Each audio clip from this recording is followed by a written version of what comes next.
Hi friends, இன்றைக்கி நம்ம சேனலில் ரொம்ப அருமையான ஒரு மேங்கோ ஜூஸ் தான் பார்க்க போகிறோம்.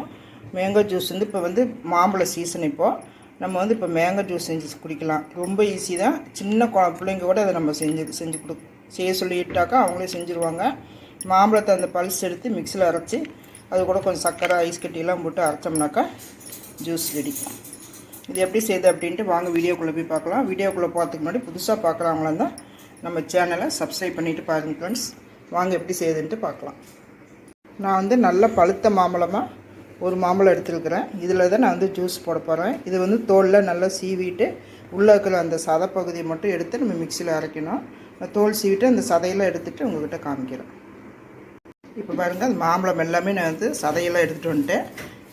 எடுத்து இந்த பக்கம் இருக்குது. இது கூட வந்து கொஞ்சம் சர்க்கரை ஒரு 2 டேபிள் ஸ்பூன் போட்டுக்கோங்க. மாம்பழம் வந்து நல்லா இனிப்பாக இருந்துச்சுன்னா சர்க்கரை வந்து கம்மியாக போட்டுக்கோங்க. கொஞ்சம் புளிப்பாக இருந்துச்சுன்னா சர்க்கரை கொஞ்சம் அதிகமாக போட்டுக்கோங்க. இது கூட ஒரு கொஞ்சம் ஐஸ் கட்டி, கொஞ்சம் ஒரு 1/2 டம்ளர் தண்ணி. அவ்வளோ 5 நிமிஷத்தில் நம்ம இந்த ஜூஸ் பண்ணிடலாம். இது மிக்சியில் அரைச்சிட்டு வந்துட்டு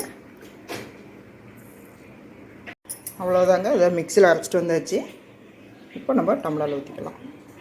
ஒரு 5 நிமிஷத்தில் நம்ம இந்த மேங்கோ ஜூஸ் பண்ணிடலாம். ஒரு மாம்பழம் இருந்தால் போதும், ஒரு 3 பேர் குடிச்சிக்கலாம். இதில் கொஞ்சமாக ஐஸ் கட்டி போட்டுக்கலாம்.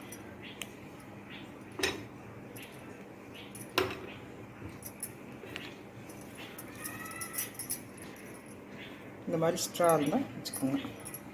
அவ்வளோதான் ஃப்ரெண்ட்ஸ். மாம்பழத்தை சீவி அரைச்சோம்னா ஜூஸ் ரெடி. ஒரு 5 நிமிஷம் கூட ஆகாது. நீங்களே இதேமாரி செஞ்சு பாருங்கள். இந்த வீடியோ பிடிச்சிருந்துச்சுன்னா லைக் பண்ணுங்கள் ஃப்ரெண்ட்ஸ். அப்படியே சப்ஸ்கிரைப் பண்ணிவிட்டு பக்கத்தில் இருக்க பெல் பட்டனையும் கிளிக் பண்ணுங்கள். மீண்டும் அடுத்த வீடியோவில் சந்திப்போம். நன்றி, வணக்கம்.